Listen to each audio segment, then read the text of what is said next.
జై శ్రీరామ్. నమస్కారం అండి. 2025 సంవత్సరంలో శనిగ్రహ మార్పు అనేది జరుగుతున్నది. 2025 మార్చ్ 29వ తేదీ నుంచి శని కుంభరాశి నుంచి మీనరాశికి వెళ్ళి సంచారాన్ని ప్రారంభం చేస్తున్నారు. ఈ ఏదైతే శనిగ్రహ మార్పు మీనరాశిలో సంచారం జరుగుతున్నదో ఈ 2.5 సంవత్సరాల పాటు ద్వాదశ రాశుల వాళ్ళకి ఎలాంటి ఫలితాలు రాబోతున్నాయో తెలుసుకుందాం. ముఖ్యంగా దానికన్నా ముందు శనిగ్రహం గురించి కొన్ని విషయాలు మీకు చెప్తాను. ఎందుకంటే మీరు అర్థం చేసుకోవాలి అనే ఉద్దేశంతో దీన్ని ఎవరు కూడా సోది అని అనుకోవద్దు. ఇక్కడ ముఖ్యంగా మన జన్మ జాతకంలో శని ఏ స్థానాల్లో ఉన్నాడు, ఎలాంటి సిచ్యుయేషన్లో ఉన్నాడో తెలుసుకోవాలి. శని బలిష్టంగా ఉన్నప్పుడు ఎలాంటి ఫలితాలు వస్తాయి ఆ ఒక వ్యక్తికి, శని బలహీనంగా ఉన్నప్పుడు ఎలాంటి ఫలితాలు వస్తాయో మనం ముందుగా తెలుసుకుందాం. శని ఒక వ్యక్తి జాతకంలో బలిష్టంగా ఉన్నప్పుడు, శని అంటే ఏంటి, శని గ్రహం అంటే ఏంటి, సమాజంలో ఉన్న ఒక మనకంటూ సమాజంలో ఒక గుర్తింపు ఉంది, సమాజంలో మంచి స్టేటస్లో ఉంటున్నాము, మంచి జాబు, అటు రాజకీయంలో కావచ్చు, అటు ఏదైనా బిజినెస్ వైజ్ కావచ్చు, మనం మంచి పొజిషన్లో ఉన్నాము అంటే దానికి కారణం శనిగ్రహం. పెద్ద పెద్ద మేనేజర్లు, పెద్ద పెద్ద పొలిటీషియన్స్కి అందరికీ కూడా శనిగ్రహ ప్రముఖమైన పాత్ర అనేది వస్తుంది. ఇక్కడ ఎందుకు అంటే మన కింద ఉన్న వాళ్ళందరూ మన మాట వినాలి అంటే అది అక్కడ శనిగ్రహం చాలా బలిష్టంగా ఉండాలి. శని ఎవరి జాతకంలో బలిష్టంగా ఉంటాడో అలాంటి వ్యక్తికి ఆత్మవిశ్వాసం ఎక్కువగా ఉంటుంది. తర్వాత భయం అనేది ఉండదు. సమాజంలో మంచి గుర్తింపు, పేరు ప్రఖ్యాతులు అనేది వస్తూ ఉంటాయి. తర్వాత ముఖ్యంగా ఈ ఒక జాబ్లో మెయిన్ కర్మకారకుడు, వృత్తికారకుడు శని బలిష్టంగా ఉన్న వ్యక్తి జాతకులకి ఉద్యోగం విషయంలో ఎటువంటి ఇబ్బందులు ఉండవు.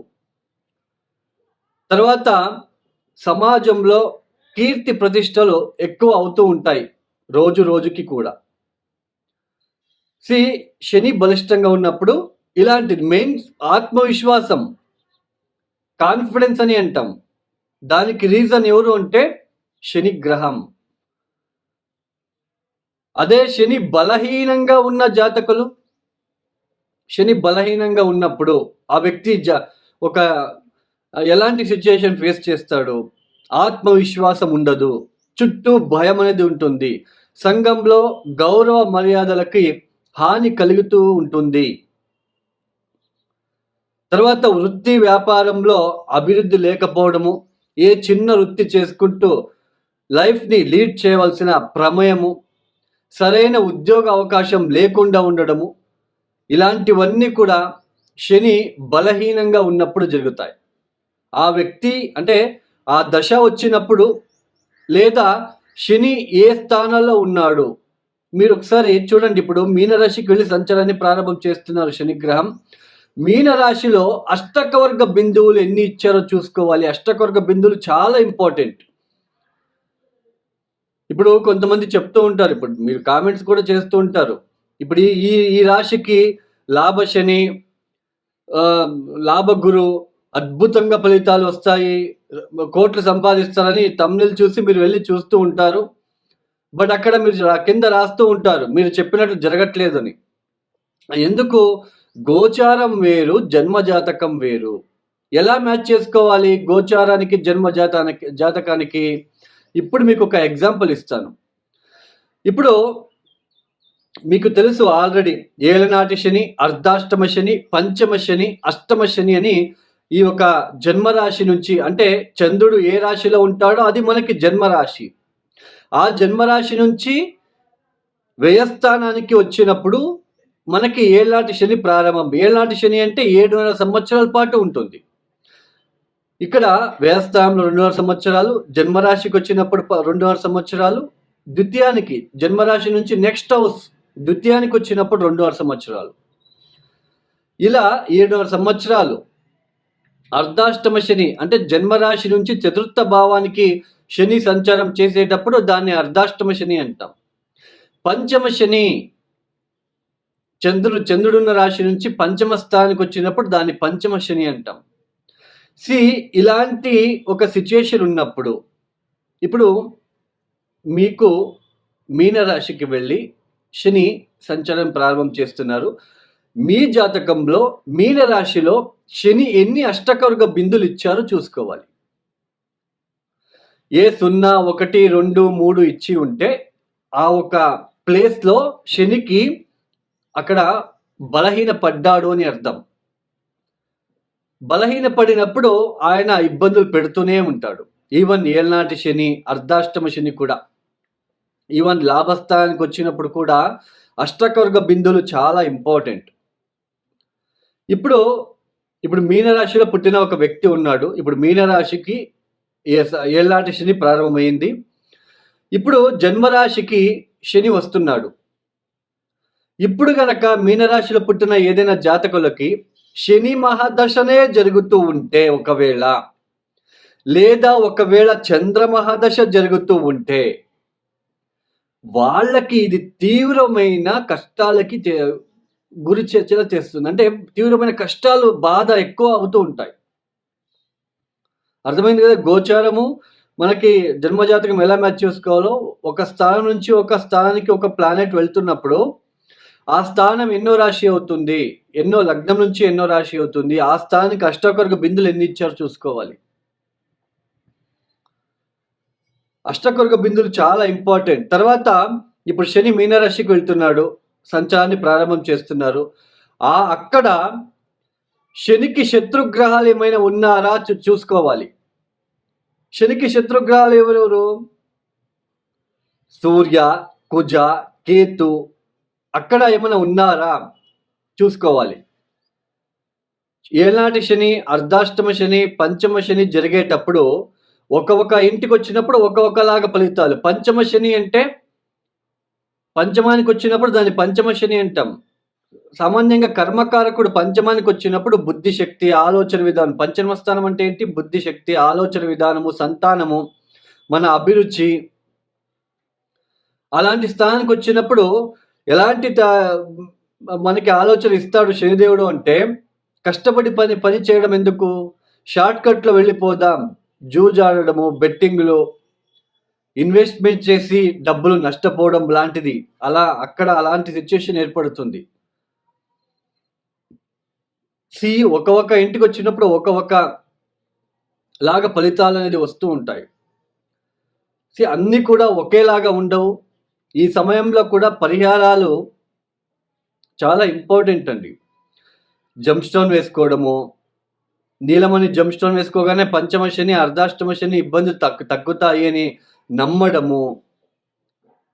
తర్వాత నల్ల బట్టలు వేసుకోండి అని చెప్తూ ఉంటారు కొంతమంది. శని ఇబ్బంది పెట్టడానికి వచ్చినప్పుడు ఆయన వస్తువులు ఎందుకు వేసుకోవాలి అండి? అందులోన జంప్ స్టోన్ అంటే అంత మంచి ఫలితాలు వస్తాయి అని మాత్రం అనుకోవద్దు. ఒక జంప్ స్టోన్ ధరించగానే మనకి అంతా కర్మ నుంచి బయటపడతాము. This is fake sentence. Jump stone వేసుకోగానే మనకి ఉద్యోగాలు వస్తాయి, ఫేక్. మనకి ఇదే ఎందుకంటే మనము అత్యాశ ఎక్కువైపోయింది. మనలో అత్యాశ ఎక్కువైపోయి తొందరగా కర్మ నుంచి బయటపడాలి, లేదా తొందరగా నేను శ్రీమంతుడైపోవాలి అని అక్కడ నష్టపోతూ ఉన్నారు ప్రజలు. జంప్ స్టోన్ వేసుకోగానే అన్నీ అయిపోతాయి, మంచి ఫలితాలు వచ్చేస్తాయి. This is wrong sentence. ఎప్పుడు గుర్తుపెట్టుకోండి.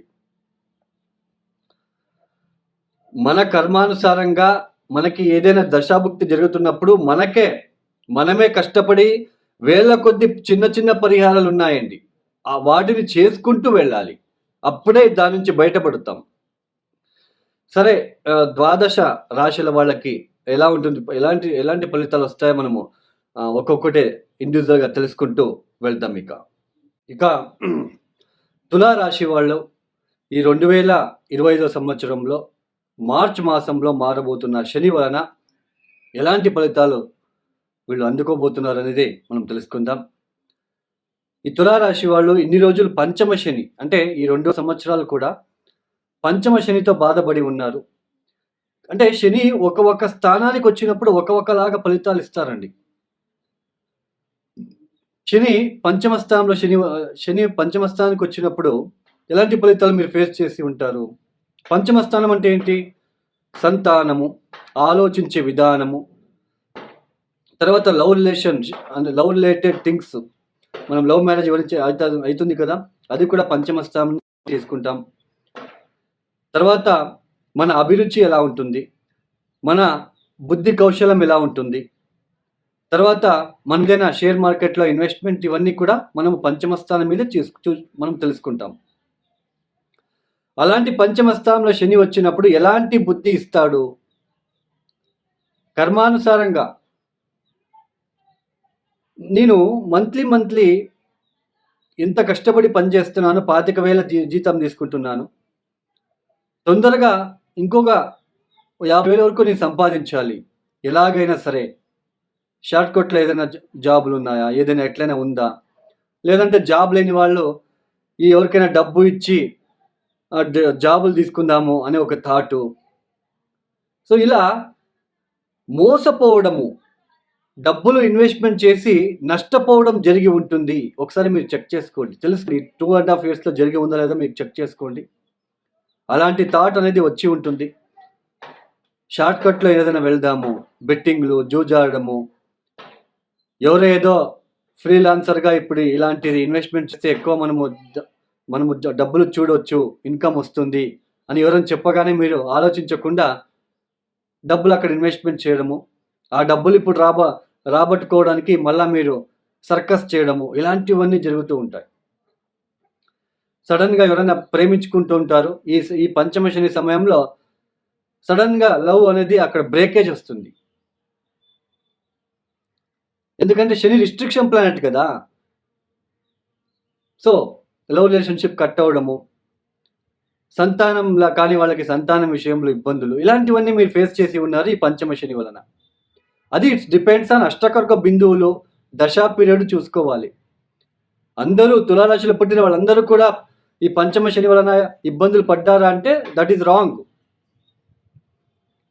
అష్టకర్క బిందువులు 4, 5, 6 ఇచ్చి ఉంటే శని గనక ఎందుకు లేబ్బా డబ్బులు ఇన్వెస్ట్మెంట్ చేసి మళ్ళీ పోగొట్టే అయిపోతే మళ్ళా అనే థాట్ కూడా ఇస్తాడు అక్కడ. ఎందుకంటే స్ట్రెంగ్త్ ఎక్కువగా ఉంటుంది. 0, 1, 2 ఇచ్చి ఉంటే ఆలోచించకుండా ఇన్వెస్ట్మెంట్ చేసి లాస్ అయ్యి ఉంటారు మీరు. కాబట్టి జన్మజాతకంలో చెక్ చేసుకోండి. ఇప్పుడు 6వ స్థానానికి వెళ్తున్నాడు. చాలామంది తమ్ముళ్ళు పెడుతున్నారు, తులారాశి వాళ్ళు కోట్లు సంపాదిస్తారు, 6వ స్థానంలో శని. ఇక్కడ కూడా బాగా ఆలోచించండి. మీ జన్మజాతకంలో ఇప్పుడు మీనరాశికి శని వెళ్తున్నాడు. ఆ మీనరాశిలో శనిగ్రహానికి శత్రుగ్రహాలు ఏమైనా ఉన్నారా? శనికి పడని శత్రుగ్రహాలు ఏది? అవి ఏంటి? సూర్య, కుజ, కేతు. ఈ 3 గ్రహాలకు శని అంటే పడదు. 6వ స్థానంలో కనుక శని ఇప్పుడు వెళ్తున్నాడు, అక్కడ కనుక ఏ సూర్యుడో ఏ కుజుడో కేతు కనుక ఉంటే ఆరోగ్యం విషయంలో ఇబ్బందులు పడే ఆస్కారాలు ఉంటాయి. అప్పులు పాలవడము, చేయని తప్పుకి నింద పడడము, శత్రువులు పెరగడము, ఆయుధాలతో కత్తులు లాంటివి మన మీద పడడం లాంటిది, ఇలాంటివన్నీ మనం ఫేస్ చేయాల్సి ఉంటుంది. 6వ స్థానంలో శని అనగానే ఓకే, 6వ స్థానంలో శని ఏమి ఇబ్బంది పెట్టాడు, బట్ అది ఎంతవరకు మనము చూసుకోవాలి, ఎలా చూసుకోవాలి, మనకు ఫలితాలు ఎలాంటి ఫలితాలు రాబోతున్నాయి అని అంటే అక్కడ శనికి శత్రుగ్రహాలు ఏమైనా ఉన్నాయా చూసుకోవాలి. అక్కడ ఏ గ్రహము లేదు, పక్కన పెట్టేయండి. అష్టకర్క బిందులు ఎన్ని ఉన్నాయి? 0, 1, 2 ఇలా ఇచ్చి ఉంటే ఇబ్బందులే. పెద్దగా ఫలితాలు అయితే రావు, మంచి ఫలితాలు రావు. అదే 4, 5, 6 ఇచ్చి ఉంటే ఎక్సలెంట్ రిజల్ట్, చాలా బాగుంటుంది. ఇలా మనము చూసుకోవాలి. 6వ స్థానంలో శని అనగానే మనం అందరికీ బాగుంటుంది. This is fake, wrong sentence. So మీకు అర్థమయ్యేలా మీకు ఎక్స్ప్లెయిన్ చేశాను. మీరు ఇన్ని రోజులు పంచమ శనిలో ఉన్నప్పుడు ఎలాంటి బాధలు పడ్డారు, ఇప్పుడు 6వ స్థానంలో రాబోతున్నాడు కాబట్టి అక్కడ ఎలాంటి సిచ్యుయేషన్ అది మీరు చూసుకోవాలి. మొత్తానికి 6వ స్థానంలో శని వలన పెద్దగా నెగిటివ్ ఉండదు, బట్ అక్కడ నెగిటివ్ ఏమైనా ఉందా అని ఎట్లా చూసుకోవాలి? శత్రుగ్రహాలు ఏమైనా ఉన్నారో చూసుకోవాలి. మనకి పూర్తిగా మంచి ఫలితాలు వస్తాయనేది కూడా అష్టక బిందుల ద్వారా మనం తెలుసుకోవచ్చు. ఈ యొక్క సమయంలో తప్పనిసరిగా కాలభైరవేశ్వర గాయత్రి మంత్రం, కాలభైరవేశ్వర అష్టకం చదువుకోవడము, శనివారం బూడిద గుమ్మడికాయ దీపాన్ని వెలిగించి రావడము కాలభైరవేశ్వర ఆలయంలో ప్రతి శనివారం చేసుకుంటూ వెళ్తూ ఉండాలి. ఈ సమయంలో మహామృత్యుంజయ మంత్రాన్ని కూడా మీరు పఠించుకోవడము చాలా మంచిది. తర్వాత ఎవరికైనా పర్సనల్ ఆరోస్కోప్ కన్సల్టేషన్ కావాలనుకున్న వాళ్ళు డిస్ప్లే అవుతున్న నెంబర్కి మీరు కాల్ చేయండి. మీరు ప్రాబ్లమ్స్ ఏమి చెప్పుకోరాదు, నేనే మీ జన్మజాతకం చూసి ఏ ప్రాబ్లం, ఏ దశాభుక్తి, ఏ రెమెడీస్ మీరు పాటించాలి ఇవన్నీ కూడా ఎక్స్ప్లెయిన్ చేయడం జరుగుతుంది. తర్వాత మీరు డౌట్స్ ఉన్న క్లారిఫికేషన్ చేస్తాను. ఈ యొక్క వీడియో మీకు నచ్చితే లైక్ చేయండి, షేర్ చేయండి, సబ్స్క్రైబ్ చేసుకోండి. సర్వే జనో సుఖినో భవంతు. ధన్యవాదములు. జై శ్రీరామ్.